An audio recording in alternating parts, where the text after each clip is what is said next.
திருநெல்வேலியை பொறுத்தவரை அல்லது இந்தியாவை பொறுத்தவரை புகைப்படக்கலை என்பது ரொம்ப, அதாவது உலகம் புகைப்படக்கலை தோன்றியது உங்களுக்கு எல்லாருக்கும் நிறைய ஆச்சரியமான விஷயமாக இருக்கலாம். இந்தியாவிலேயே புகைப்படக்கலை தொடங்கியது எங்கே என்று நாம் யோசித்தோமானால் சில வரலாறு தகவல்களை மட்டும் சொல்கிறேன். அது சென்னையில் தான் ஓவியல் கல்லூரியில் அப்போது டெக்னிக்கல் இன்ஸ்டிடியூட்டாக இருந்தது. 150 வருடங்களுக்கு முன்னாடியே முதலாக நம்ப முடியாத வகையில் 3 விஷயங்கள் சென்னையில் துவங்கியது. ஒன்று ஓவியக் கல்லூரி என்ற கூடிய டெக்னிக்கல், அதாவது அந்த காலத்திலே ஒரு கைவினை பொருட்களை செய்யக்கூடிய ஒரு ஒரு பள்ளிக்கூடமாக அந்த சென்னை கவின்கலை கல்லூரி முதலில் உருவானது. அதிலே புகைப்படக்கலை, அது ஆங்கிலேயர்கள் அங்கே இருந்ததினால் புகைப்படக்கலையும் ஒரு பாடமாக அங்கே பயிற்றுவிக்கப்பட்டது. அது ரொம்ப ஆச்சரியகரமான விஷயம். முதல் விஷயம் அங்கே புகைப்படக்கலை பயிற்றுவிக்கப்பட்டது. நம்பர் 2 புகைப்படக்கலையை சொல்லித்தரப்பட்டது.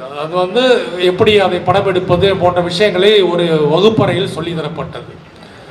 இரண்டாவது அந்த கல்வி நிறுவனத்தில் படிக்காதவர்கள், வெளியே சென்னையில் இருக்கக்கூடியவர்கள் எல்லோரும் சேர்ந்து அங்கு படிப்பதற்கான வசதி வாய்ப்புகளும் ஏற்படுத்தப்பட்டது. அதாவது ஒரு மெட்ராஸ் ஃபோட்டோகிராஃபி அசோசியேஷன் என்று சொல்லக்கூடிய அசோசியேஷன் முதலாக அங்கே தொடங்கப்பட்டது. மூன்றாவதாக அங்கேயே பிரிண்ட் செய்வதற்கும் அதை கழுவுவதற்குமான வாய்ப்புகளும் அங்கே ஏற்படுத்தப்பட்டது. இதை தாண்டி ஆச்சரியகரமான விஷயம் என்னவென்றால், தொடர்ச்சியாக புகைப்பட கண்காட்சி நடைபெற்று அது மக்களிடத்திலே காட்சிக்கு வைக்கப்பட்டு தொடர்ச்சியாக மக்கள் அந்த புகைப்படங்களை பற்றி பேசுவது, விவாதிப்பது, இது எல்லாமே 150 வருடங்களுக்கு 850களிலேயே 170 வருடங்களுக்கு முன்னாடியே சென்னையில் தொடங்கிவிட்டது. அது ஆச்சரியம். அதாவது இந்தியாவில் எங்குமே இல்லாத போது சென்னையிலேயே அது முதலாக தொடங்கியது. அது ஒரு மிகுந்த ஆச்சரியம். அதையும் தாண்டி இன்னொரு ஆச்சரியமான விஷயம் என்னவென்றால், அந்த புகைப்படக்கலையை, இந்த புகைப்படக்கலை ஒளிப்படக்கலை என்று 2 வார்த்தைகளை நான் பயன்படுத்துகிறேன். அந்த 2 வார்த்தையும் ரொம்ப கவனமாக பயன்படுத்துகிறேன். புகைப்படக்கலை என்றால் 2மே ஃபோட்டோகிராஃபி தான். ஆனால் புகைப்படக்கலை என்பது ஒரு காலத்தில் நீங்கள் டெவலப் பண்ணி அந்த என்லார்ஜர் வழியாக அது புகையாக படிந்து அந்த பிரிண்ட் செய்யப்படுது. அதனால அது புகைப்படக்கலை என்று அழைக்கப்பட்டது. அந்த நெகட்டிவில் அது புகையாக படியுது. இன்றைக்கி எல்லாம் டிஜிட்டலாக மாறிடுச்சு. எல்லாமே மெமரி கார்டு, சிப், அந்த மாதிரியான டிஜிட்டல் புகைப்படக்கலை, அனலாக்லேருந்து டிஜிட்டல். அப்போ analog photography and digital photography என்று 2 ஃபோட்டோகிராஃபி வந்துவிட்டது. இந்த 2 புகைப்படக்கலையை, அனலாகை தான் நான் புகைப்படக்கலை என்று அழைக்கிறேன், டிஜிட்டல் ஃபோட்டோகிராஃபியை ஒளிப்படக்கலை என்று அழைக்கிறேன். இன்றைக்கி ஒளிப்படம் 2க்கும் பொருந்தும், ஆனாலும் கூட அதை வேறுபடுத்தி காட்டுவதற்காக அது. அப்பொழுது அந்த சென்னையில் இருக்கக்கூடிய அந்த பள்ளியில் மிக முக்கியமான ஒரு விஷயம் நடந்தது. அது என்ன விஷயம் என்றால், அங்கே இருக்கக்கூடிய மிகச்சிறந்த ஆங்கிலேயர்களாக ஆசிரியர்களாக இருந்த புகைப்பட கலைஞர்கள் என்ன பண்ணாங்கன்னா, மாணவர்களை அழைத்து கொண்டு, அந்த காலத்தில் கிளாஸ் நெகட்டிவ்ஸ் சொல்லக்கூடிய ஒரு, நீங்கள் எல்லோரும் பார்த்துருப்பீங்க, ஃபீல்டு கேமரான்னு சொல்லக்கூடிய ஒரு தலையில் துணியை போட்டு அப்படி எடுப்பாங்க ஃபோட்டோ, அது சினிமாலெலாம் வரும். அந்த கேமராவில் கிளாஸ் நெகட்டிவ்ஸ் சொல்லக்கூடிய ஒரு நெகட்டிவ் ஃபிலிமாக இருக்குது, இப்போ பிளாஸ்டிக் ஷீட் மாதிரி இருக்குது, அது கிளாஸில் இருக்கும். அந்த கிளாஸில் புகைப்படத்தை எடுத்துருக்குறாங்க. அதில் ரொம்ப முக்கியமான விஷயம் என்னென்னா, அந்த ஆசிரியர்கள் புகைப்பட ஆசிரியர்கள் மாணவர்களை அழைத்து கொண்டு தமிழகம் முழுவதும் சென்று புகைப்படம் எடுத்திருக்கிறார்கள். ஊட்டி, இந்த மாதிரியான விஷயங்கள் எல்லாத்தையும் புகைப்படம் எடுத்திருக்கிறாங்க. அந்த புகைப்படங்கள் எல்லாமே சென்னையில் அந்த பள்ளியில் இன்னும் இருக்கிறது. அது பார்வைக்கு இருக்கிறது. அது ஸ்கேன் செய்யப்பட்டு டிஜிட்டலாகவும் இருக்கிறது. நம்ப முடியாத அதிசயமாக 1850லிருந்து 1870 வரை தமிழ்நாடு எப்படி இருந்தது, மகாபலிபுரம் எப்படி இருந்தது, பழங்குடி மக்கள் எப்படி வாழ்ந்தார்கள், சென்னையில் எப்படி இருந்தது, அந்த கல்லூரி எப்படி இருந்தது, சென்னையை சுற்றி உள்ள பகுதிகள் எப்படி இருந்தது, மிக விரிவான ஒரு ஆவணமாக அந்த புகைப்படங்கள் இன்னும் நம் கண்முன்னே இருக்கிறது. நம்ப முடியாத அதிசயமாக அந்த புகைப்படங்களை பார்த்தால் அது ஒரு அதிசயத்தக்க ஆவணமாக அந்த புகைப்படங்கள் இருக்குது. 170 150 வருடங்களுக்கு முன்னாடி சென்னையில் மக்கள் எப்படி வாழ்ந்தார்கள் என்பது மிக தெளிவாக அது பதியப்பட்டுள்ளது. இது எதற்காக இந்த வரலாற்றை நான் உங்களுக்கு சொல்கிறேன் என்றால், அதை தாண்டி தென்னிந்தியாவை நிறைய புகைப்பட கலைஞர்கள் வெளிநாடுகளிலிருந்து வந்து படம் பிடித்திருக்கிறார்கள் 1870. அதிலே குறிப்பாக லினேயஸ் ட்ரேப் என்ப ஒரு புகைப்பட கலைஞர் தான் முதலாக சென்னைக்கு வந்து புகைப்படம் எடுத்து அவர் வந்து இந்தியா முழுக்க பயணப்பட்டு புகைப்படம் எடுத்தார். ஒரு 4 வருடங்களுக்கு முன்னால் அவருடைய புகைப்பட கண்காட்சி தாய்லாந்தில் நடைபெற்றது. அந்த தாய்லாந்தில் அவருடைய புகைப்பட கண்காட்சி அவர் உலகம் முழுக்க சுற்றி எடுத்த புகைப்படத்தை எடுத்த புகைப்படங்களை அவர் வெளியிட்ட போது அந்த எக்ஸிபிஷனுக்கு என்று கேட்டலாக் எல்லாம் ப்ரிப்பேர் பண்ணும்போது தான் அந்த செய்திகள்லாம் வெளியே வந்தன. அப்பொழுதுதான் கண்டுபிடிச்சேன் அவர் வந்து கேப்டன் லினேயஸ் ட்ரேப் என்பவர் வந்து அவங்களுக்கு எல்லாருக்கும் தெரியும். அந்த காலத்தில் அரசு அதிகாரிகளாக இருந்தவர்கள் எல்லா வேலையும் செய்திருக்கிறார்கள். குறிப்பாக ஆங்கிலேய மிலிட்ரியில் இருக்கக்கூடிய கேப்டன்கள் வந்து தொல்லியல் வேலை செய்திருக்கிறார்கள், காயங்களை கலெக்ட் பண்ணியிருக்கிறார்கள், ஃபோட்டோகிராஃபியில் ஈடுபட்டிருக்காங்க, ஆந்த்ரோபாலஜிஸ்டாக இருந்திருக்காங்க. இந்த மாதிரி எல்லா வேலையும் இருப்பாங்க. ஆந்த்ரோபாலஜியில் இன்றைக்கி இருக்கிற ஆந்த்ரோபாலஜியில் அன்னைக்கு வந்து ஒரு இனங்களை பற்றி இவங்க என்ன இனம்லாம் இங்கே வந்திருக்கு படிப்பது அந்த விதமான ஆர்வம் வந்து அந்த காலத்திலே இருந்தது. அது வந்து ரொம்ப ஒரு முக்கியமான விஷயமாக இருந்தது அந்த காலத்திலே. அதை தாண்டி வந்து அவர் வந்து அதில் ரொம்ப நான் கண்டுபிடிச்ச விஷயம் என்னென்னா, அந்த கேப்டன் லினேயஸ் ட்ரேப் அப்படிங்கிறவர் வந்து என்னெல்லாம் பண்ணினார் அப்படின்னு நான் தேடி அப்படியே அலைஞ்சா பார்த்தா அவர் வந்து திருநெல்வேலி வரைக்கும் வந்திருக்காரு. நம்ம கோவில் வரைக்கும் வந்து 1850களிலேயே நம்மளுடைய நெல்லையப்பர் கோயில், கழுகுமலை எல்லா விஷயங்களையும் புகைப்படம் எடுத்திருக்கிறார். இதில் அந்த புகைப்படங்கள் எல்லாம் அந்த பழைய காலத்து 1850 1890 வரை இருந்த புகைப்படங்களை எல்லாம் பார்க்கும் பொழுது ரொம்ப வித்தியாசமாகவும் ஆச்சரியமாகவும் இருக்கும். அதில் ரொம்ப முக்கியமான விஷயம் என்னென்னா, அதில் ஒரு முக்கியமாக இப்போ நம்ம புகைப்படம் எடுப்பதற்கும் அப்போ எடுப்பதற்கும் ஒரு வித்தியாசம் இருந்தது. அப்போ வந்து இப்போ நம்மளுக்கு ஷட்டர் ஸ்பீடுன்னு ஒன்று இருக்குது. அந்த ஷட்டர் ஸ்பீடு வந்து வேகமாக திறந்து மூடுது, இந்த மாதிரி எல்லாம் இருக்குது. அந்த காலகட்டத்தில் அந்த ஃபீல்டு கேமரான்னு சொல்லக்கூடிய பெரிய ஃபீல்டு கேமராவில் ஒரு லென்ஸ் இருக்கும், அதுக்கு பின்னாடி வந்து ஒரு நெகட்டிவ் அந்த ஸ்கேன் பண்ணுறது நெகட்டிவ்க்கான இது இருக்கும், முன்னாடி வந்து ஒரு மூடி இருக்கும். அந்த மூடியை வந்து துணி போட்டுட்டு அந்த கேமராமேன் வந்து தன்னோட தலையில் துணியை போட்டு அது ஃபுல்லாக இருட்டாக்கிட்டு அந்த மூடியை வந்து திறந்து மூடுவார் கையால். அதாவது அது வந்து ஒரு செகண்ட்லேருந்து 20 செகண்ட் வரைக்கும் கூட அவர் வச்சுப்பார். அவர் அங்கே இருக்கிற வெளிச்சத்தை பொறுத்து அவருக்கு நிறைய அனுபவங்கள் இருக்கிறதுனால இப்போ வந்து கேமராவே செய்யுது, அப்பர்ச்சரை வந்து திறந்து மூடுது, எவ்வளோ எங்கே எவ்வளோ வெளிச்சம் இருக்குதோ அது நம்ம அந்த அப்பர்ச்சருங்கிறது கூட நம்ம கண்ணில் இருந்து தான் உருவாக்கப்பட்டது. நம்ம கண்ணு எவ்வளோ வேகமாக வெளிச்சது, இப்போ நான் இங்கே இருக்கிறேன், எனக்கு நேராக அந்த கண்ணில் இந்த லைட் அடிக்குது, அப்போ என்னுடைய அப்பர்ச்சர் வந்து சுருங்கிக்கும். நான் அப்படி இறங்கி நடந்து போனால் அங்கே இருட்டாக இருக்குது, அப்போ என்னோடய அப்பர்ச்சர் வந்து விரிஞ்சிடும். நம்ம கண்ணுக்குள்ளே இருக்கிறது வந்து ஒரு ஆட்டோ அப்பர்ச்சர். அதே மாதிரி அப்பர்ச்சர் வந்து இன்றைக்கி எல்லா கேமராலையும் வந்துருச்சு, ஆட்டோ அப்பர்ச்சர் வந்துருச்சு, நீங்கள் மேனுவலாகவும் அட்ஜஸ்ட் பண்ணலாம். ஆனால் அந்த ஃபீல்டு கேமராவில் வந்து அவர் கையால் அந்த லென்ஸ் கேப்பை வந்து திறந்து இப்படி மூடுவார். அந்த மூடுறது வந்து எவ்வளவு நேரம், அதாவது ஷட்டர் வந்து எவ்வளவு நேரம் அப்படிங்கிறது அவர் வந்து அங்கே இருக்கிற வெளிச்சத்தை கால்குலேட் பண்ணி பண்ணுவார். அப்போ என்ன ஒரு முக்கியமான விஷயம்னா, அந்த அப்போ இருக்கிற ஃபோட்டோகிராஃபிக்கு இப்போ இருக்கிற ஃபோட்டோகிராஃபிக்கு என்ன வித்தியாசம் அப்படின்னா, அவர் திறந்து மூடும்போது எதிரால் உட்கார்ந்துருக்கிறவங்க கொஞ்சம் அசைஞ்சா கூட அந்த ஃபோட்டோவில் சரியாக வரமாட்டாங்க. அப்போ வந்து யாருமே அசையாமல் உட்காருங்க அப்படி சொல்லிட்டு தான் அவர் ஃபோட்டோ எடுப்பார். அப்போ எல்லாரும் அந்த அசைவாமல் விரைப்பாக அப்படி நிற்கிறது வந்து எல்லா ஃபோட்டோலையும் பதிஞ்சிருக்கு. இன்றைக்கி நம்ம காலகாலமாக அந்த விரைப்புத்தன்மையோட எல்லோரும் உட்காந்துருப்பாங்க. ஏன்னா கொஞ்சம் அசைஞ்சா கூட அந்த அந்த ஷட்டர் ஸ்பீடு வந்து மாறிடும், அந்த ஃபோட்டோவில் அது வராது. ஸோ அப்போ வந்து அது மாறாமல் இருக்கிறதுக்காக அந்த ஒரு விஷயத்தை வந்து அவர் செஞ்சுருக்காங்க. இப்படி வந்து ஒரு பெரும் 1850 இருந்து 2020 வரைக்கும் ஒரு தொடர்ச்சியான புகைப்பட வரலாறு வந்து நமக்கு இருக்குது. அது பல ஊர்களில் பல வெவ்வேறு நபர்களில் இருக்குது, அது ஸ்டூடியோஸில் இருக்குது. ஃபோட்டோகிராஃபிங்கிறது எல்லா விதமான அனுபவம், ஃபோட்டோகிராஃபிங்கிறது ஸ்டூடியோ அப்படிங்கிறது இருக்குது. அது எல்லாமே ஒரு மகத்தான அனுபவமாக இருக்கும். திருநெல்வேலியை பொறுத்த வரைக்கும் நீங்கள் பார்த்தீங்கன்னா தொடர்ச்சியாக வந்து பல புகைப்பட கலைஞர்கள் வந்து 1910 1910 அந்த கால 1850 1910 1890 இந்த காலகட்டத்தில் நம்ம நெல்லையப்பர் கோயிலில் படம் எடுத்துருக்கிறாங்க வாசலை. 1910 கூட ஒரு ஃபோட்டோ இருக்குது, நான் எல்லாத்தையும் சேகரித்து வச்சுருக்கேன். ஸோ அப்போ இந்த எல்லா புகைப்படங்களுமே வந்து ஒரு பெரிய காலத்தை சொல்லுது. இந்த காலத்தை ரெக்கார்ட் பண்ணுறதுங்கிறது ஒரு சாதாரணமான விஷயம். அது காலம்ங்கிறது வந்து ஒரு நேரம் இல்லை. நான் இப்போ உங்கள்கிட்ட பேசிகிட்டு இருக்கேன், இப்போ நான் வந்து பேசுகிறத ஒரு வீடியோவும் ஃபோட்டோவும் ரெக்கார்ட் பண்ணுறது அப்படின்னா அது வந்து இந்த காலத்தை நிறுத்துவது என்பது வந்து ஒரு சாதாரணமான விஷயம் அல்ல. கடவுள் நம்ம திருவிளையாடல் படத்த மாதிரி அசையும் பொருள் அந்த மாதிரி அவர் பாட்டு போடும்போது காலமே நின்றுது இல்லையா? அவர் அந்த மாதிரியான ஒரு காலத்தை நிறுத்துவது என்பது ஒரு கடவுளுக்கு இணையாக ஒரு விஷயமாக அந்த காலத்தை நிறுத்துறது வந்து அந்த ஃபோட்டோகிராஃபியில் இருக்குது, இயல்பாக இருக்குது. ஸோ அப்படிப்பட்ட ஒரு ஆச்சரியகரமான ஒரு விஷயம் வந்து அந்த புகைப்படக்கலை. மற்ற கலையிலிருந்து புகைப்படக்கலையும் சினிமாவும் மாறுபடுவது எங்கன்னா, ஒரு கவிஞராகவோ ஒரு நாவலிஸ்டாகவோ அல்லது எல்லாம் இருக்கிறது வந்து அது அறிவியலோடு தொடர்புடையது வந்து ரொம்ப குறைவாக இருக்கிறது.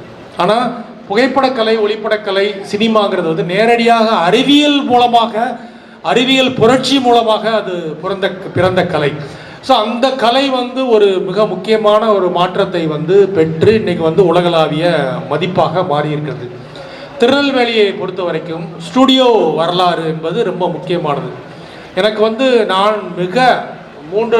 நான் 5 வயதிலிருந்து இந்த திருநெல்வேலியிலே டவுனில் வந்து மாரார் ஸ்டுடியோ அப்படின்னு இருந்தது. அந்த ஸ்டுடியோவுக்கு போகிறதே ஒரு பெரிய அனுபவமாக இருக்கும். கல்பனா ஸ்டுடியோ இருந்தது, சென்ட்ரல் ஸ்டுடியோன்னு இருந்தது, பாளையங்கோட்டையில் ஒரு ஸ்டுடியோ இருந்தது. இது எல்லாமே வந்து காலங்காலமாக நான் அந்த ஸ்டுடியோக்குள்ளே நுழையும் போது என்ன அனுபவம், என்ன எக்ஸ்பீரியன்ஸ் இருக்கோ அதில் ஒன்று கூட எனக்கு மறக்கவே இல்லை. நான் என்னென்ன ஃபோட்டோ அந்த மாரார் ஸ்டுடியோவில் போய் எடுத்துனேன். அந்த திருநெல்வேலியில் அந்த வாகைடி முக்கில் அந்த ஸ்டுடியோ இருந்தது. அது ஒரு மகத்தான ஒரு அனுபவமாக, அது நீங்கள் உள்ளே போகும்போதே வந்து ஒரு விதவிதமான சோஃபாக்கள் போட்டிருக்கோம். அதுக்கப்புறம் நீங்கள் ஒரு இருட்டு அறைக்கு போவீங்க, உங்களுக்கு ஒரு தனியாக ஒரு மேக்கப் ரூம் இருக்கும், அங்கே நிறையா ட்ரெஸ் இருக்கும். இது எல்லாமே வந்து ஒரு மறக்க முடியாத ஒரு அனுபவமாக திருநெல்வேலியில் பல ஸ்டுடியோஸ் இருந்தது. இதில் அதை தாண்டி வந்து இது எல்லாமே ஒரு ஸ்டுடியோ கலை, ஒரு மக்களை போடுகிறது. ஆனால் ஒரு காலகட்டத்துக்கு பிறகு இந்த ஸ்டுடியோ கலாச்சாரம் என்பது, ஸ்டுடியோ பண்பாடு என்பது மெல்ல மாறிவிட்டது. இன்றைக்கி ஸ்டுடியோவில் போய் படம் எடுக்கிறதுங்கிறது ரொம்ப குறைவான இதாக இருக்குது. சென்னையில் வந்து வேல் ஸ்டுடியோ இருந்தது, கோயம்புத்தூரில் ஜிகேன்னு ஒன்று இருந்துச்சு. இந்த மாதிரி பல ஸ்டுடியோக்கள் வந்து இந்தியாவிலேயே பாப்புலராக இருந்துச்சு. இது எல்லாமே வந்து நிறையா போர்ட்ரைட் என்று சொல்லக்கூடிய குடும்ப புகைப்படங்களை எடுத்திருக்குது. காலகாலமாக வந்து நாம் கண்ணீர் மல்க அந்த புகைப்படங்களை இன்றும் பார்த்து கொண்டிருக்கிறோம். அப்படி ஒரு அனுபவங்களை வந்து அந்த புகைப்படங்கள் நமக்கு தந்திருக்கிறது. ஆனால் ஒரு புகைப்பட கருவி ஒன்று இருக்குது. அந்த புகைப்பட கருவியை யார் கையாளுறாங்க அப்படிங்கிறது தான் அடிப்படையான ஒரு விஷயமா வருது. அப்போது ஒரு புகைப்படத்தை நீங்கள் என்கிட்ட காட்டுறீங்க அப்படின்னா, அந்த புகைப்படத்தில் பல விஷயம் இருக்குது. இப்போ வந்து ஒரு ஜல்லிக்கட்டோட ஃபோட்டோவை நீங்கள் எனக்கு காட்டுறீங்க. அப்போ அதில் ஜல்லிக்கட்டில் ஒருத்தர் மாடை பிடிக்கிறாரு அப்படிங்கிற ஒரு விஷயம் இருக்குது. ஆனால் உண்மையிலேயே அந்த ஃபோட்டோவில் என்ன இருக்குன்னா, ஜல்லிக்கட்டை வந்து அந்த ஃபோட்டோகிராஃபர் எப்படிலாம் நேசிக்கிறாரு, அதை எப்படி அவர் பெர்சீவ் பண்ணியிருக்கிறார் அப்படிங்கிறது இருக்குது.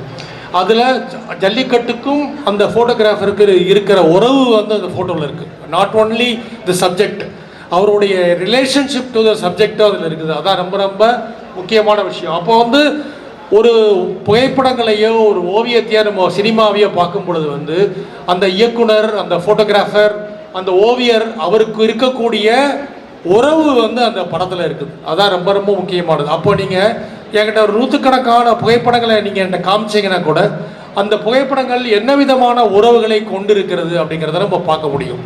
இது எதுக்காக சொல்கிறேன் அப்படின்னா, அந்த புகைப்பட கலைஞர் வந்து ஒரு கேமராவுக்கு பின்னாடி இருக்கிற புகைப்படத்தில் வெறும் மனிதன் மட்டும் இல்லை, அவருக்கு ஒரு இதயம் இருக்குது, அவர் ஒரு கண்ணீர் இருக்குது, அவருக்கு ஒரு உணர்வு இருக்குது. இது எல்லாம் கலந்து தான் அந்த புகைப்படங்களாக அது வெளிவருது.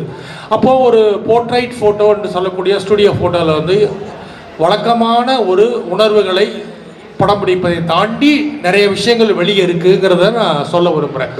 நீங்கள் ஒரு நாதஸ்வர கலைஞர் எடுத்துக்கோங்க. நாதஸ்வர கலைஞர் எடுத்துக்கிட்டிங்கன்னா, கோயிலில் நாதஸ்வரம் சாமி வரும்போது வாசிக்கிறவங்க இருக்காங்க, ஒரு துக்க வீட்டில் வாசிக்கிறவங்க, இப்படி பல நாதஸ்வரம், பலவிதமான நாதஸ்வரத்தை வாசிக்கக்கூடிய இருக்காங்க.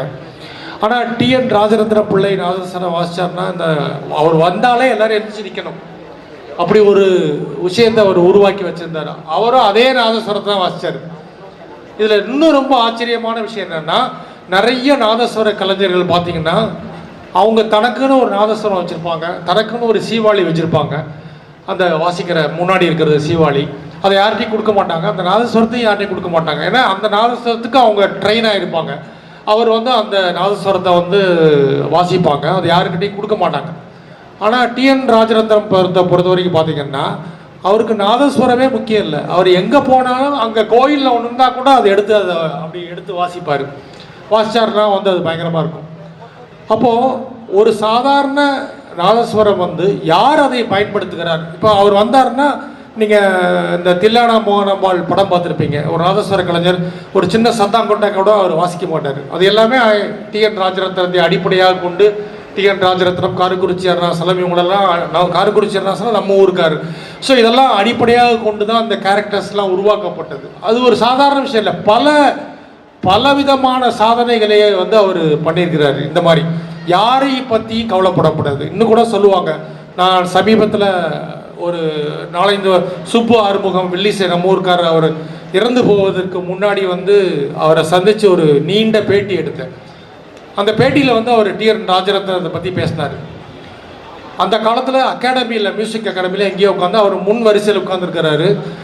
அப்போ வந்து முன்னாடி வந்து மேடையில் வந்து எம்எஸ் சுப்புலட்சுமி வந்து அவங்க பாடிட்டு இருப்பாங்க.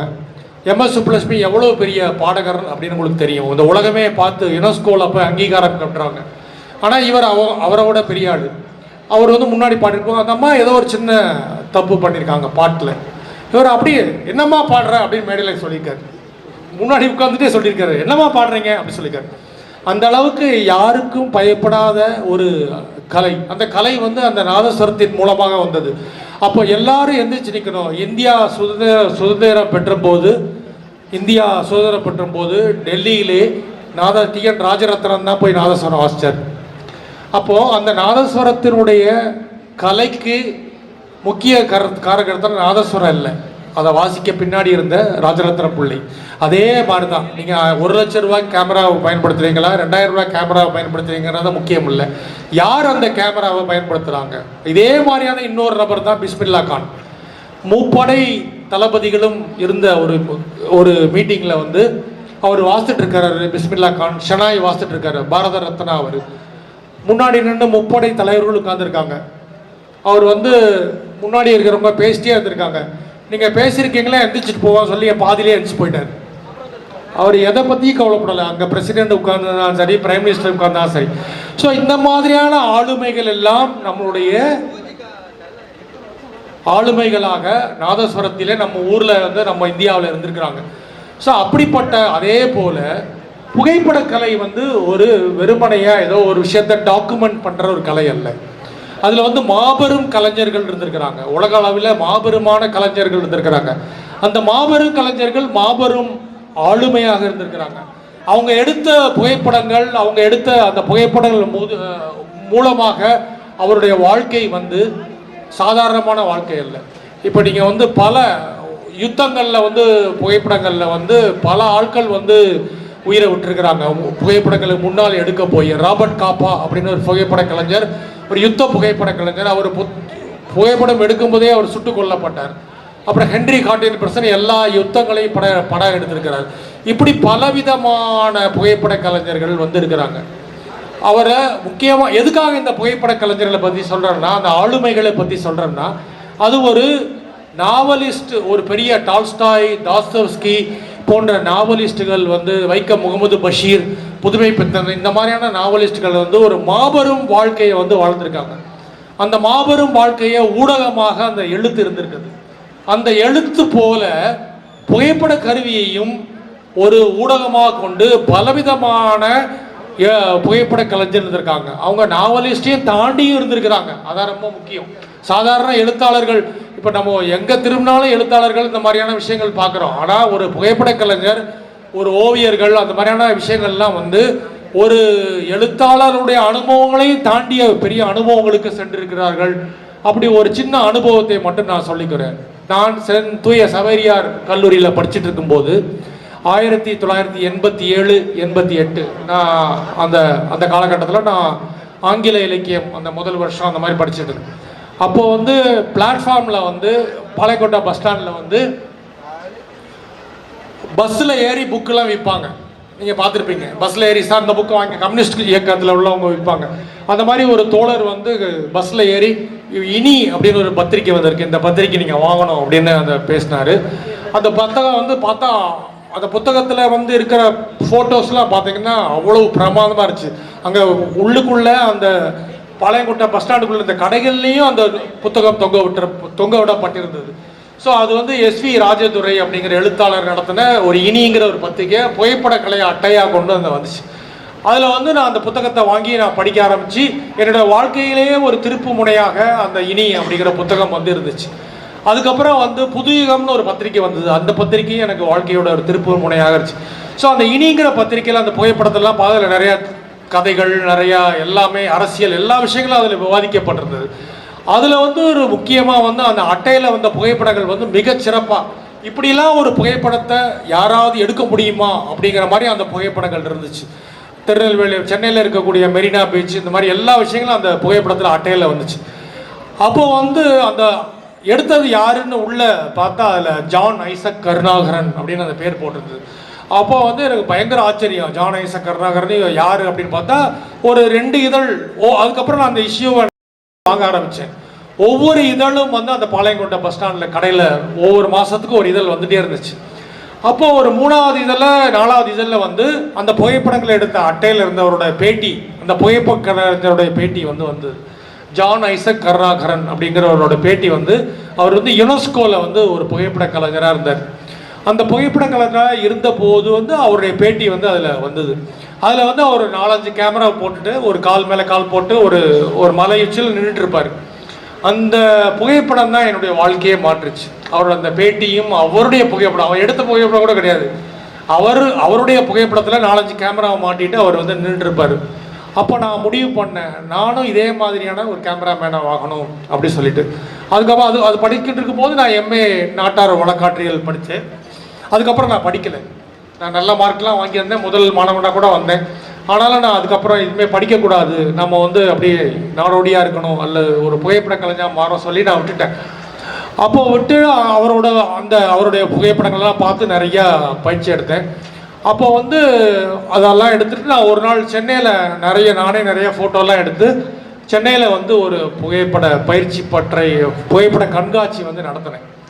அந்த கண்காட்சி நடத்தும் போது வந்து அந்த புகைப்படங்கள்லாம் பார்த்துட்டு தியோடர் பாஸ்கரன் ஒரு புகைப்பட விமர்சகர், எழுத்தாளர், சூழலியாளர், தொல்லியலாளர், சுற்றுச்சூழல்வாதி, அவர் வந்து அந்த புகைப்படங்கள்லாம் பார்த்துட்டு உங்கள் ஃபோட்டோலாம் ரொம்ப நல்லா இருக்குது, நீங்கள் எப்படி இதெல்லாம் எடுக்க ஆரம்பிச்சிங்க, உங்களுக்கு இன்ஸ்பிரேஷன் யார் அப்படின்னு கேட்டார்.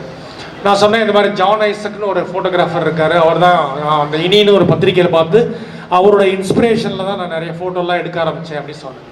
அப்படியா அப்படின்னு சொல்லி கேட்டுக்கிட்டார். அப்புறம் ரொம்ப நாள் கழித்து நான் சென்னையில் சுற்றிட்டு இருக்கும்போது அவர் வந்து ஒரு நாள் ஃபோன் பண்ணார், நீங்கள் வாங்க எங்கள் வீட்டுக்கு அப்படின்னு சொன்னார். உடனே அவர் வீட்டுக்கு நான் போனேன். வீட்டுக்கு போன உடனே அவர் வந்து, உங்களுக்கு ஜான் ஐசக் கருணாகரனை பார்க்கறதுக்கு ஆர்வமாக இருக்கா அப்படின்னு கேட்டார். ஆமாம் சார், அவர் தான் என்னுடைய குரு, அவரை பார்க்கறதுக்கு ஆர்வமாக இருக்குன்னு சொன்ன உடனே அவர் பக்கத்தில் வந்து ஜான் ஐசக் வந்தார். ரொம்ப ஆச்சரியகரமான ஒரு விஷயமா இருந்துச்சு. அவர் நியூயார்க்கில் யுனெஸ்கோவில் இருக்கார். அவர் வந்து தியோடர் பாஸ்கரோட மனைவியோட தம்பி, அவருடைய மச்சான். அவர் வந்து எனக்கு அவரை அறிமுகப்படுத்தி வச்சார்.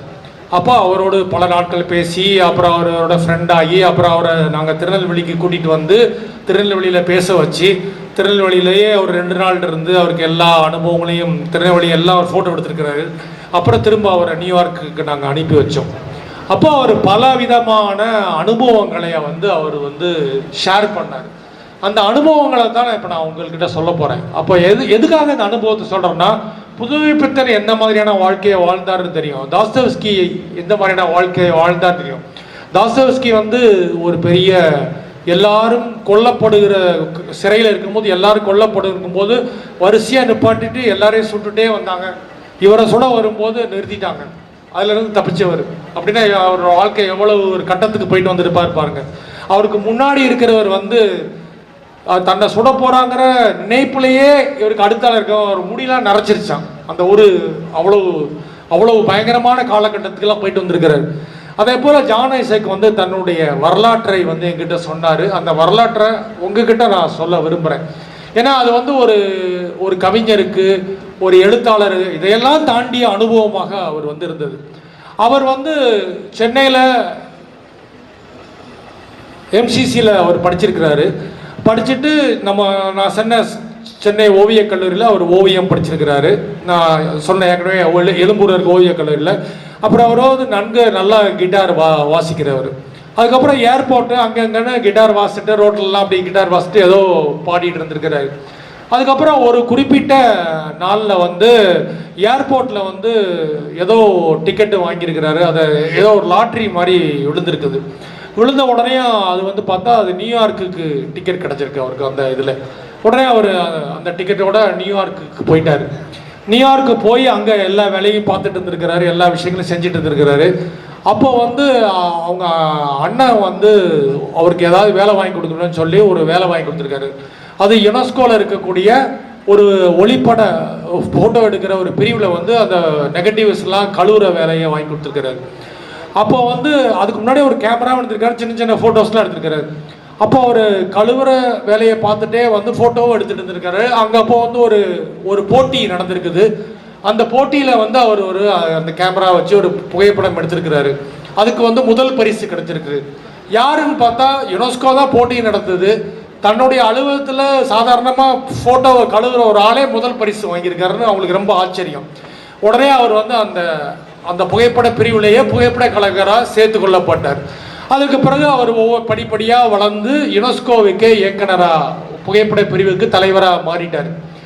இந்த யுனெஸ்கோ பற்றி உங்களுக்கு தெரியும். அது வந்து ஒரு யுத்த காலத்தில் எல்லா நாடுகளுக்கும் அது போகும். அங்கே இருக்கிற ஒரு டீமும் போவாங்க, ஒரு ஃபோட்டோகிராஃபரும் கூட போவார். அப்படி ஒரு ஃபோட்டோகிராஃபர் போகக்கூடிய ஒரு பாதையில் வந்து அவர் இருந்திருக்கு. ஒரு ஃபோட்டோகிராஃபராக அவர் வந்து உலகம் முழுக்க இருக்கக்கூடிய யுத்தங்களை படம் எடுக்கிற ஒரு புகைப்பட கலைஞராக இருந்திருக்கிறார். அது ரொம்ப முக்கியமான ஒரு விஷயம். எங்கெல்லாம் வார் நடக்குதோ அந்த வாரில் வந்து ஒரு பீஸ் காலத்தில் நீங்கள் பார்த்துருப்பீங்க, எங்கே வார் நடந்தாலும் யுனெஸ்கோட கார் போகும், அதில் கொடி இருக்கும். அந்த கொடியை பார்த்தா யாரும் சுடக்கூடாது, எதுவும் செய்யக்கூடாது. இவங்க போய் மெடிக்கல் அசிஸ்டண்ட்டு பேச்சுவார்த்தை எல்லாம் நடத்துவாங்க. அந்த யுனெஸ்கோ வண்டியவே சுட்டு நிறைய பேர் செத்தவங்களும் நிறைய பேர் இருக்காங்க. ஸோ அந்த மாதிரி ஒரு பயண குழுவில் வந்து இவர் இருக்கிறாரு. அப்போ அந்த உலகம் முழுக்க எல்லா குவைத் வார், போஸ்னியா வார், இந்த கடாஃபியோட வார், எல்லா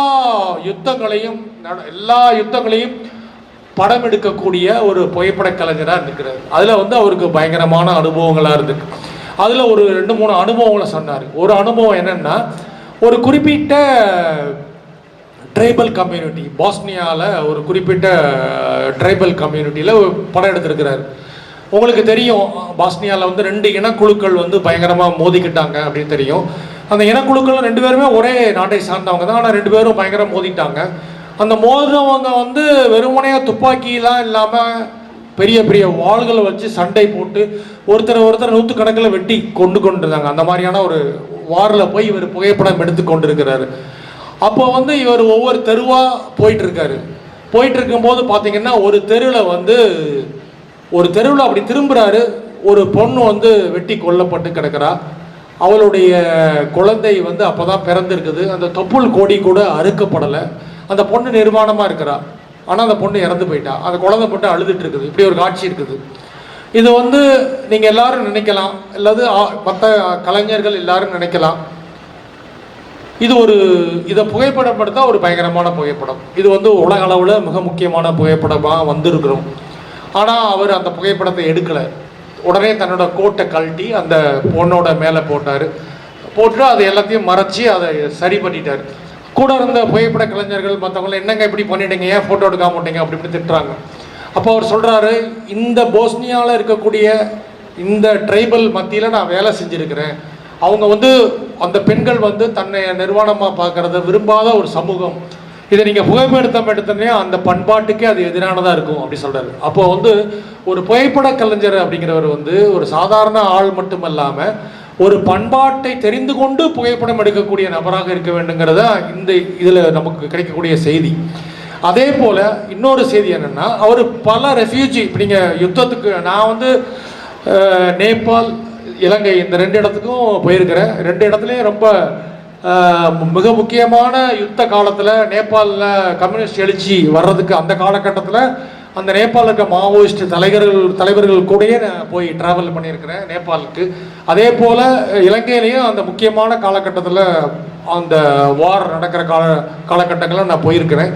அங்கே வந்து பார்த்தீங்கன்னா அந்த யுத்தம் நடக்கிற காலகட்டத்தில் ரொம்ப முக்கியமானது என்னென்னா அகதிகள் முகாம். அந்த அகதிகள் முகாமில் யார் எந்த நாட்டில் இருப்பாங்கன்னே தெரியாது. அப்படி உலகம் முழுக்க அகதிகள் முகாமில் எல்லா நாடுகளிலையும் அகதிகள் முகாமுக்கு அவர் எல்லா நாட்டிலையும் அகதிகள் முகாமை அங்கே இருக்கிற குழந்தைகள், குறிப்பாக அவர் ஒரு குழந்தைகள் புகைப்படக்கலை யுனெஸ்கோவில் வந்து குழந்தைகளுக்குன்னு ஒரு பிரிவு இருக்குது. அந்த புகைப்படம் நிறைய குழந்தைகளை புகைப்படம் எடுத்திருக்கிறார்.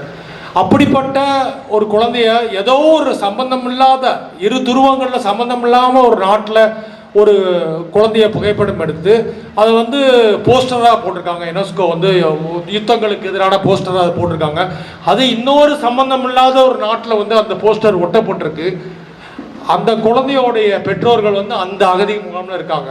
அவங்க தன்னுடைய குழந்தைய போஸ்டரில் பார்த்து அப்படி கண்கலங்கி அதை ரிப்போர்ட் பண்ணி அந்த குழந்தைய அவங்கக்கிட்ட சேர்த்துருக்காங்க. ஸோ இந்த மாதிரியான காரியங்கள்லாம் நடக்குது. இது எல்லாவற்றையும் தாண்டி அந்த போஸ்னியாவில் வந்து அவருக்கு ஒரு மிக முக்கியமான ஒரு விஷயம் நடந்தது. அதுதான் உங்கள்கிட்ட நான் சொல்ல விரும்புகிறேன். அவர் தொடர்ந்து புகைப்படங்களை எடுத்துக்கொண்டே இருக்கிறார். தொடர்ந்து புகைப்படங்களை எடுத்துகிட்டு இருக்கும்போது உங்களுக்கு தெரியும், அது வந்து நிறைய பிணங்கள் இருக்கும். நீங்கள் பாஸ்னியாவுடைய ருவாண்டா ஹோட்டல் ருவாண்டான்னு ஒரு திரைப்படம் வந்திருக்குது. நீங்கள் யாராவது பார்த்துருக்கீங்களா? ஹோட்டல் ருவாண்டான்னு ஒரு படம் வந்திருக்குது.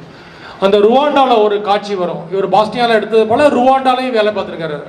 அந்த ருவாண்டாவோடைய நாட்டில் வந்து கடுமையான இனப்படுகொலை நடந்துச்சு. அது சில பேர் வந்து சொல்கிறாங்க, இந்த ருவாண்டா பாஸ்னியாவில் நடந்த இனப்படுகொலை எல்லாம் வந்து ஹிட்லர் காலத்தில் நடந்த இனப்படுகொலையோடய அதிகமான படுகொலை நடந்திருக்குது. அவ்வளவு மக்கள் கொல்லப்பட்டிருக்கிறாங்க. அந்த ருவாண்டாவில் வந்து ஒரு காட்சி வரும். ஒரு ஜீப்பில் அந்த கதாநாயகன் எல்லாம் ட்ராவல் பண்ணிகிட்டே இருப்பாங்க. திடீர்னு பார்த்தா ஜீப் ரொம்ப ஆடும் இருட்டில். உடனே ஜீப்பை நிப்பாட்டி பார்த்தா நூற்றுக்கணக்கான பிணங்கள் இருக்கும். அந்த பிணங்களுக்கு மேலே ஜீப் வந்துட்டு இருக்கும். அவ்வளவு பயங்கரமான காட்சியெலாம் அந்த படத்தில் இருக்குது. ஆனால் அது அவ்வளோ உண்மை. அந்த அனுபவத்தை வந்து ருவாண்டாவில் வந்து ஜான் ஐசக் வந்து சந்திக்கிறாரு. அவர் சந்திக்கும் போது அப்போ என்ன நடக்குதுன்னா, ஒரு குறிப்பிட்ட விஷயத்தை வந்து பார்க்குறாரு. பார்த்து இந்த பிணங்கள், இறப்புகள், கொலை, ரத்தம் இதெல்லாம் ஃபோட்டோ எடுத்துகிட்டே இருக்கிறாரு. அவருக்கு தலைக்குள்ள அதெல்லாம் ஏறிட்டே இருக்கு. உங்களுக்கு அதை எப்படி நான் விளக்குவதுன்னு தெரியல. இப்போ வந்து நான் வந்து ஒரு டெட் பாடி இருக்குது. அந்த டெட் பாடியை 4-5 பேர் போகிறோம். நான் வந்து ஒரு ஃபோட்டோகிராஃபர், என் கூட நீங்கள் கேமரா இல்லாமல் வர்றீங்க. நீங்கள் எல்லாரும் அந்த டெட் பாடியை பார்க்குறீங்க, அதை பார்த்து கண் கலங்குறீங்க. ஆனால் அந்த டெட் பாடியை ஃபோட்டோ எடுக்க வேண்டிய வேலை எனக்கு இருக்குன்னு வச்சுக்கோங்க.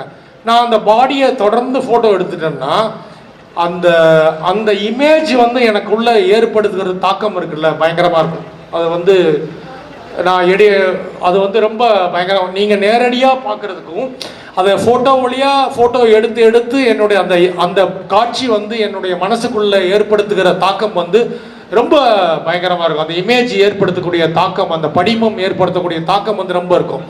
அதே போல் அவர் வந்து அந்த மக்கள் கூட்டமாக லட்சக்கணக்கில் கொல்லப்பட்டாங்க ருவாண்டாவில். இனப்படுகொலை நடந்தப்போ அதை எல்லாத்தையும் ஃபோட்டோ எடுத்துகிட்டே இருக்காரு. ஃபோட்டோ எடுக்க அவர் மனசில் வந்து பயங்கரமாக மனநிலை வந்து தாக்கப்படுதே இருக்குது. ஒரு கட்டத்தில் வந்து அப்படியே ஆகி நர்வஸ் பிரேக் டவுன் வந்து அப்படியே அந்த கேமராவோட அவர் கீழே விழுந்துடுறாரு. எல்லாரும் சுற்றி ஓடி வந்து பார்க்குறாங்க. அவருக்கு நினைவே இல்லை. அவர் யாருன்னே அவருக்கு தெரியல. அந்த மாதிரி அவர் நினைவு இழந்துட்டார். உடனே அவர் ஒரு தனி யுனெஸ்கோ வந்து அவரை தனி ஒரு விமானத்தில் வந்து திரும்ப நியூயார்க் கொண்டு வந்தாங்க. நியூயார்க் கொண்டு வந்து ஒரு 3 மாதத்துக்கு மேலே அவர் ஹாஸ்பிட்டலில் இருக்கார். அப்போ கூட அவர் யாருன்னு நினைவே இல்லை. அதுக்கப்புறம் உடல் ரீதியாக மனம் வந்து சரியாக வரல, பேதலிச்சு போச்சு. யாருன்னே அவருக்கு தெரியல. அதெல்லாம் கம்ப்ளீட்டாக சரியாக போய் உடலில் இருக்கக்கூடிய விஷயங்கள்லாம் நல்லாகி உடல் ஹெல்த்தியாகி இனிமேல் நீங்கள் வீட்டில் போய் இருங்க அப்படின்னு சொல்லிட்டாங்க. அவர் வந்து வீட்டில் வந்து இருக்கிறார், தன்னோட மனைவியோட வீட்டில் வந்து இருக்கிறாரு. ஆனால் அவருக்கு நினைவு இல்லை. தான் யாருன்னே அவருக்கு தெரியல, எப்படிப்பட்டவர்னு தெரியல, எந்த விதமான மனசில் இருக்கக்கூடிய எல்லா விஷயங்களையும் அவர் மறந்துட்டார். தான் யாருன்னே அவருக்கு தெரியல. அப்படி கட்ட காலத்தில் அவர் வீட்டில் வந்து அவர் தினசரி உட்காந்துருக்கிறார். காலையில் எழுந்துச்சு அவர் குளிப்பார், ஒய்ஃப் வந்து சாப்பாடு கொடுப்பாங்க, அப்படியே உட்காந்துட்டே இருப்பார். மத்தியானம் சாப்பிடுவார், தூங்குவார், பாத்ரூம் போவார். இப்படி அவருடைய வாழ்க்கை ஒரு மாதத்துக்கு மேலே போயிட்டே இருக்குது. அவர் யாருன்னே அவருக்கு தெரியல. ஒரு நாள் வந்து அவர் வந்து தோட்டத்தில் வந்து உட்கார்ந்துருக்கிறார். தோட்டத்தில் உட்கார்ந்து இருக்கும் பொழுது ஒரு பெரிய வீட்டுக்கு முன்னாடி அவருக்கு முன்னாடி வந்து ஒரு பெரிய சூரியகாந்தி பூ வந்து இருக்குது. அந்த சூரியகாந்தி பூ வந்து அவர் அதை பார்த்துட்டே இருக்கிறார். அப்போ வந்து ஒரு பெரிய வண்ணத்து பூச்சி வந்து அப்படி பறந்து வந்து அந்த சூரியகாந்தி பூ மேலே உட்காருது. அவர் அதை கண்ணால் பார்க்குறாரு. அப்படியே அந்த வண்ணத்து பூச்சி வந்து பறந்து வந்து அந்த சூரியகாந்தி பூ மேலே உட்காருது. உடனே அவர் அப்படியே எந்திரிச்சு தன்னோட ரூமுக்கு போய் தன்னுடைய கதவை திறந்து அதுலேருந்து கேமராவை எடுத்துகிட்டு வந்து நடந்து வந்து அந்த சூரியகாந்தி பூவையும் அந்த வண்ணத்து பூச்சியும் ஒரு புகைப்படம் எடுக்கிறார். எடுத்த உடனே அவருக்கு நினைவு திரும்பிடுச்சு. இதுதான் உண்மையில் நடந்தது. இது எல்லாத்தையும் அவர் எங்ககிட்ட திருநெல்வேலியில் அவர் இங்கே வந்திருக்கும் போது பகிர்ந்து கொண்டார். அது வந்து ஒரு எப்படி வந்து ஒரு புகைப்பட கலை வந்து ஒரு மனுஷனை உயிரோடு, எனக்கு இந்த மாதிரி நிறைய அனுபவம், என்னுடைய இள வயதில் இந்த மாதிரி நிறைய அனுபவங்கள் இருக்குது. எதுக்காக நான் புகைப்பட கலைஞராக மாறணும் அப்படின்னு நினச்சேன்னா, என்னுடைய வயசில் நான் சின்ன வயசில் நிறையா மன விஷயங்கள் நிறைய பாதிக்கப்பட்டிருக்கும் போது புகைப்படக்கலையை கற்றுக்கொண்டு நிறைய பயணம் செய்து புகைப்படம் எடுப்பதனால நான் உயிர் பிழைத்தேன். அதான் உண்மை. அப்போ அது ஒரு சாதாரணமான விஷயம் இல்லை, அது வந்து ஒரு கலை அப்படிங்கிறது தாண்டி மாறிடுச்சு.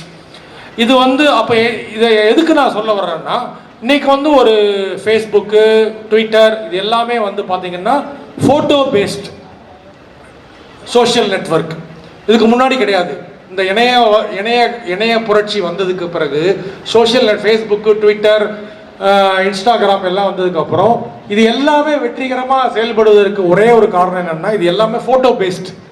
ஃபோட்டோ மூலமாக தான் எல்லோரும் கம்யூனிகேட் பண்ணுறாங்க. நான் சாப்பிட்டேன், நான் அங்கே போனேன், இங்கே போனேன், எல்லாமே ஃபோட்டோ கம்யூனிகேஷன் தான். எழுத்து ரொம்ப குறைஞ்சிச்சு, எழுத்தே கிடையாது. ஃபோட்டோ ஃபேஸ்புக்கில் அதிகம் எழுதுறவங்க ரொம்ப குறைய பேர் தான். அப்போ இது எல்லாமே இன்னைக்கு ஒரு ஃபோட்டோ பேஸ்டாக மாறிடுச்சு. அப்போது ஒரு நாளைக்கு 1 கோடி ஃபோட்டோ வருது. ஃபேஸ்புக்லேயும் சரி, ட்விட்டர்லேயும் சரி, இன்ஸ்டாகிராம்லேயும் சரி. ஆனால் நம்ம மனசை பாதிக்கக்கூடிய ஏதோ வெகு சில புகைப்படங்கள் தான் இருக்குது, ரொம்ப கொஞ்சமான புகைப்படங்கள் தான் இருக்குது. அப்போ எதுக்காக இந்த புகைப்படங்கள் தான் இருக்குது அப்படின்னு சொல்கிறோம்னா, அதை எடுத்தவங்களும் அதை உணர்ந்தவங்களும் வரலாற்றை உணர்ந்தவர்களாக, கலை இலக்கியத்தை உணர்ந்தவர்களாக, சினிமாவை உணர்ந்தவர்களாக, ஓவியத்தை உணர்ந்தவர்களாக, இந்த வாழ்க்கையை உணர்ந்தவர்களாக கேமராவுக்கு பின்னாடி ஒரு கண்கள் இருக்கிறதுனால அந்த புகைப்படங்கள் முக்கியம் வருது. நான் வந்து இது வரைக்கும் 100கணக்கான பயிற்சி வகுப்புகள் கல்லூரி மாணவர்களுக்கு, பெரியவங்களுக்கு, பலதரப்பட்டவங்களுக்கு, போலீஸ்காரங்களுக்கு எல்லாருக்கும் நடத்தியிருக்கிறேன். எல்லார்ட்டையும் நான் போன உடனே ஒரு கேள்வி கேட்பேன். இந்த உலகத்தின் சிறந்த உங்களை பாதித்த 5 படங்கள் என்ன அப்படின்னு சொல்லுவேன் அப்படின்னு கேட்பேன். ரொம்ப நான் கேட்குற கேள்வியை ஒருவேளை உங்களுக்கு சந்தேகம் இருந்தால், நீங்கள் எங்கே பேச போனாலும் சரி, நீங்கள் என்ன பயிற்சி வகுப்பு நடத்தினாலும் சரி, இல்லை நீங்கள் என்ன மாணவர்கள்ட்ட பற்றி நீங்கள் எங்கே போய் பேசினாலும் சரி, நீங்கள் போய் ஒரு கேள்வி கேளுங்க. நீங்கள் உங்களுக்கு பிடிச்ச, நீங்கள் பார்த்த இந்த உலகத்தின் மிக முக்கியமான 10 புகைப்படங்கள் என்ன அப்படின்னு நீங்கள் கேளுங்க. எந்த மாணவர்களையும் போய் கேளுங்க.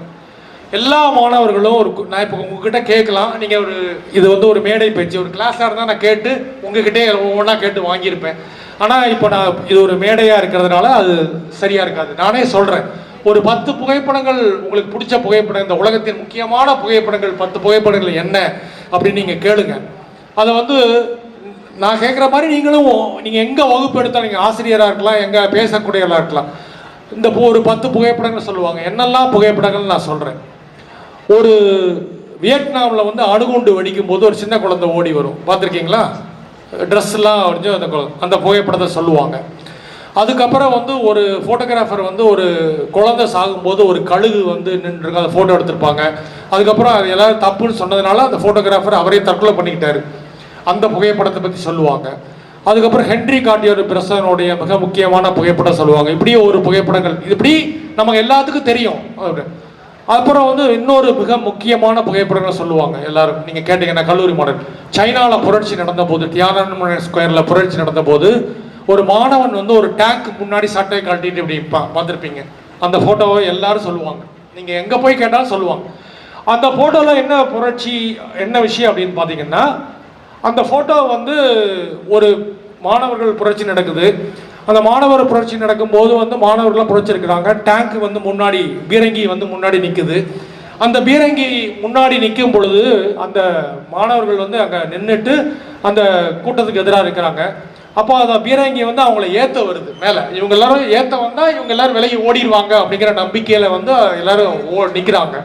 அந்த பீரங்கி முன்னாடி வரும்போது ஒரு மாணவன் மட்டும் முன்னாடி நடந்து போய் தன்னுடைய சட்டையை கழட்டிட்டு என்னை ஏற்றுங்க அப்படின்னு நிற்கிறான். அப்போ வந்து அந்த ஃபோட்டோ வந்து உலகத்தையே உழுக்குச்சு. அப்போ வந்து அந்த ஃபோட்டோவை எடுத்துட்டு அந்த ஃபோட்டோகிராஃபர் வந்து அன்னைக்கு பத்திரிகை என்ன கொடுத்தார், என்ன ஒரு தலைப்பு கொடுத்தாங்கன்னா, சீனாவில் ஒரு கதாநாயகன் உருவானான் அப்படின்னு போட்டாங்க, ஒரு ஹீரோ பான் அப்படின்னு போட்டாங்க. இதில் ரொம்ப முக்கியமான விஷயம் என்னன்னா, அந்த ஏத்த வந்த பீரங்கிக்காரர் வந்து இந்த பையன் முன்னாடி வர்றதை பார்த்துட்டு அவங்களுடைய ஆர்டர் வந்து அந்த பையங்க மேலே அந்த பீரங்கி ஏற்றுறது தான் மிலிட்ரியோட ஆர்டர். ஆனால் அந்த பீரங்கிக்குள்ள இருந்த டிரைவர் ஒரு மிலிட்ரி மேன் வந்து அந்த பையன் வந்து சட்டையை காட்டிட்டு முன்னாடி போய் நிற்கிறான். ஆனால் அந்த பீரங்கி வந்து வருது. அந்த ஆள் வந்து பீரங்கியை நிப்பாட்டிட்டு உள்ளேருந்து எந்திரிச்சு வெளியே போயிட்டார், நான் ஏற்ற மாட்டேன் சொல்லிட்டு. அன்னைக்கு சாயந்தரம் அந்த பத்திரிகையில் போட்டாங்க, சீனாவில் இன்னொரு கதாநாயகன் பிறந்தான் அப்படின்னு சொல்றாங்க. அப்போ ஒரு சாதாரண புகைப்படம் அல்ல, அது ஒரு சாதாரண விஷயம் அல்ல, ஒரு வரலாறையே திருப்பி போட விஷயமாக இந்த புகைப்படங்கள் எல்லாமே இருக்குது. அதான் ரொம்ப முக்கியம். ஸோ இப்படிப்பட்ட புகைப்படம் என்பது ஒரு புகைப்படம். நீங்கள் செல்ஃபோன் வச்சுருக்கேங்க, செல்ஃபோன் வந்து இன்னைக்கு 1000 ரூபாயிலேருந்து 1 லட்சம் ரூபா 1.5 லட்சம் ரூபா வரைக்கும் ஃபோன் இருக்குது. நீங்கள் 1 லட்சம் ரூபாய்க்கு ஃபோன் வச்சுருக்கீங்களா 1000 ரூபாய்க்கு ஃபோன் வச்சுருக்கீங்களாங்கிற பிரச்சனை இல்லை. நீங்கள் அதை வச்சு என்ன செய்கிறீங்க அப்படிங்கிறதா பிரச்சனை. ஒட்டுமொத்தமாக அமெரிக்காவில் வந்து ஒரு கருப்பினர் வந்து அடித்து கொல்லப்படும் போது ஒரு சாதாரண வீடியோ கேமரா எடுத்தது தான் பெரும் புரட்சியாகி ஒரு வெள்ளை இன புரட்சிக்கு எதிரான ஒரு கருப்பின புரட்சி அங்கே வந்துச்சு. ஸோ நீங்கள் எதை படம் பிடிக்கிறீங்க அப்படிங்கிறதா ரொம்ப ரொம்ப ரொம்ப முக்கியமான ஒரு விஷயம். இது எல்லாமே வந்து புகைப்பட கலைக்கு பின்னாடி இருக்கக்கூடிய ஒரு மாபெரும் கலைஞர்கள் வந்து எப்படிலாம் வேலை செஞ்சுருக்காங்க. அவங்க டால்ஸ்டாய்க்கு இணையாக, தாஸ்தோவ்ஸ்கி இணையாக வேலை செஞ்சுருக்காங்க. வெறும் புகைப்பட கலைஞர் அல்ல, சாதாரண ஃபோட்டோ எடுக்கிற ஆள் இல்லை, ஏதோ சும்மா என்னத்தையோ ரெக்கார்ட் பண்ணுற கல்யாண வீட்டில் ஃபோட்டோ எடுக்கிற ஆள் மட்டுமல்ல, அதையும் தாண்டி ஒரு பெரிய கலைஞர்களாக ஒரு மாபெரும் விஷயங்களாக இருந்திருக்காங்க. அதை வந்து நீங்கள் புரிந்து கொண்டு அந்த புகைப்படங்களை தொடர்ந்து பார்த்து, ஏன்னா இன்னைக்கு உலகமே புகைப்படங்களை தான் இயங்குது. இன்னைக்கு கொஞ்ச நாள் கழிச்சு நீங்கள் எல்லாமே நீங்கள் உங்கள் குழந்தைகளுக்கு தெரிவிக்க வேண்டியது, உங்கள் குழந்தைகள் உங்களுக்கு தெரிவிக்க வேண்டியது எல்லாமே புகைப்படங்களில் தான் வரப்போகுது. அப்படி ஒரு காலம் உருவாகி கொண்டு இருக்குது. எழுத்துங்கிறது கம்மியாகி விஷுவல் நெரேட்டிவ் தான் இன்னைக்கு வந்துட்டு இருக்கு. சினிமாவாக இருக்கட்டும், ரீல்ஸாக இருக்கட்டும், எல்லாமே விஷுவலான நெரேட்டிவாக வந்துட்டு இருக்கு. அப்போ வந்து ஒரு காட்சி படிமம் சொல்லக்கூடியது வந்து எப்படி ரொம்ப முக்கியமானது அப்படிங்கிறது இருக்கும். அப்போது நான் ஏற்கனவே ஜான் ஐசக் சொன்ன பொழுது வந்து அது ஒரு பெரிய கருணை சார்ந்ததாக நான் சொன்னேன் உங்ககிட்ட. அவர் வந்து ஒரு கர்ப்பிணி பெண் நிர்வாணமாக இருக்க புகைப்படம் எடுக்கலை அப்படின்னு சொல்றாரு. அப்போ வந்து அவர் தன்னுடைய கடைசி காலகட்டத்தில் ஒரு புத்தகத்தை வெளியிட்டார். தான் எடுத்த ஃபோட்டோஸ் எல்லாத்தையும் போட்டு ஒரு புத்தகத்தை வெளியிட்டார். அந்த புத்தகத்துக்கு அவர் வச்ச பேர் வந்து நான் எடுக்காத புகைப்படங்கள் அப்படின்னு பேர் வச்சார். The picture I did not take அப்படின்னு பேர் வச்சார். அப்படின்னு என்ன அர்த்தம், நிறைய இடங்கள்ல நான் கேமராவோட போயிருக்கேன், அங்கெல்லாம் நான் ஃபோட்டோ எடுக்கலை அப்படின்னு சொல்லியிருக்கிறாரு. அப்போ என்ன அர்த்தம், கருணை வந்து ரொம்ப முக்கியம் அப்படின்னு. அதைத்தான் நான் திரும்ப சொல்ல வர்றேன். ஒரு புகைப்பட கலைஞர் வந்து எந்த மனநிலையோடு எல்லாவற்றையும் செய்கிறார் அப்படின்னு. அதனால தான் இந்த புகைப்பட இந்த என்னுடைய தலைப்புக்கு வந்து முடிவிலா ஒளி அப்படின்னு பேர் வச்சு. முடிவிலா ஒளி அப்படிங்கிறது வந்து யாருடைய வரி தெரியுமா, வள்ளலாருடைய வரி. கடவுள் யாரு அப்படின்னு அவர்கிட்ட கேட்கும்போது கடவுள் ஒருத்தர் இல்லைன்னு சொன்னார் வள்ளலார். நீங்கள் நல்லா ஞாபகிச்சுக்கோங்க, 6ஆம் திருமுறையிலே கடவுள் இல்லை, சாதி இல்லை, மதம் இல்லை, எல்லா விஷயத்துக்கும் வெளியே அவர் வந்துட்டார். எல்லா விஷயத்துக்கும் வெளியே வந்துட்டார் கம்ப்ளீட்டாக. நீங்கள் 5ஆம் திருமுறை 4ஆம் திருமுறை படிச்சுட்டு கடவுளை பற்றி பேசக்கூடாது. அவர் ஒரு கடைசி காலகட்டத்தில் அவர் கடவுளுக்கு வெளியே வந்துட்டார். அப்போ வந்து கடவுள் யார் கேட்கும்போது கடவுளுங்கிறது முடிவிலா ஒளி அப்படின்னு அவர் சொன்னார். அதான் ரொம்ப முக்கியமான விஷயம். அந்த முடிவிலா ஒளியை தான் அவர் சொன்னார். அதையும் நல்லா விளக்குகிறாரு. ஒளி என்பது இந்த உலகத்தினுடைய மாபெரும் ஒளி, அது எல்லாவற்றையும் உள்ளடக்குது. நாம் எல்லாவற்றுக்கும் அந்த ஒளி தான் முக்கியம் அப்படின்னு அவர் சொல்றாரு. அது வந்து அவர் ஆன்மீக தளத்தில் சொன்னா கூட ஒரு புகைப்பட கலைஞங்க எனக்கு வந்து அது வேறு ஒரு அர்த்தங்களை பல பரிமாணங்களை வந்து அது கொடுக்குது ஒளிங்கிறது. ஒளியை சாதாரணமாக நீங்கள் கவனிக்க ஆரம்பிச்சிட்டிங்கனாலே இன்னைக்கு இயற்கையை பற்றி நீங்கள் தெரிஞ்சுக்கலாம். சாதாரண ஜப்பானில் ஒரு வார்த்தை இருக்குது, கொமரோபி அப்படின்னு வார்த்தை. தினசரி இலையின் வழியாக அந்த ஒளி கீழே விடுது இல்லையா, அதை கவனிப்பதன் மூலமாக உங்கள் வாழ்க்கையை நீங்கள் மேம்படுத்தி கொள்ள முடியும் அப்படின்னு ஒரு விஷயத்த சொல்லப்படுது. அப்போ வந்து வள்ளலார் ரொம்ப தெளிவாக சொல்றது, ஒளி என்பது வெளிச்சம் அல்ல அப்படின்னு சொல்றாரு. எவ்வளோ போயிட்ரி பாருங்க. ஒளிங்கிறது வெளிச்சம் கிடையாது, அது வந்து இந்த ஒட்டுமொத்த உலகத்தையே தாங்கி நிற்கக்கூடிய ஒரு விஷயம் சொல்றாரு. அப்புறம் இன்னும் சொல்றாரு, இருளு ஒளினா என்ன அப்படின்னு கேட்கும்போது அவர் சொல்றாரு, கருணையோடு சேர்ந்த அறிவு இருக்கு இல்லையா, அதுதான் ஒளி அப்படிங்கிறாரு. அறிவு இல்லாத கருணை வந்து இருள் அப்படிங்கிறாரு. இந்த வார்த்தைகள்லாம் சாதாரண வார்த்தைகள் இல்லை. கருணையோடு சேர்ந்த அறிவு தான் ஒளி, அறிவு இல்லாத கருணை அப்படிங்கிறது, கருணை இல்லாத அறிவு என்பது இருள் அப்படி சொல்றாரு. இப்படி ஒரு ஆழமான விஷயங்களை வந்து நம்முடைய ஒளி அப்படிங்கிறது வந்து ஏதோ வெளிச்சம் அல்ல, அது வந்து நம்ம எல்லாவற்றையும் பாதுகாக்கக்கூடிய, நம்மை மேன்மைப்படுத்தக்கூடிய ஒரு மாபெரும் வாழ்க்கை அனுபவத்தை நோக்கி போகக்கூடிய ஒரு விஷயமாக இருக்குன்னு சொல்லிக்கொண்டு என்னுடைய உரையை முடித்துக் கொள்கிறேன். என்னை பேசாமக்கு மிக்க நன்றியை தெரிவித்துக் கொள்கிறேன்.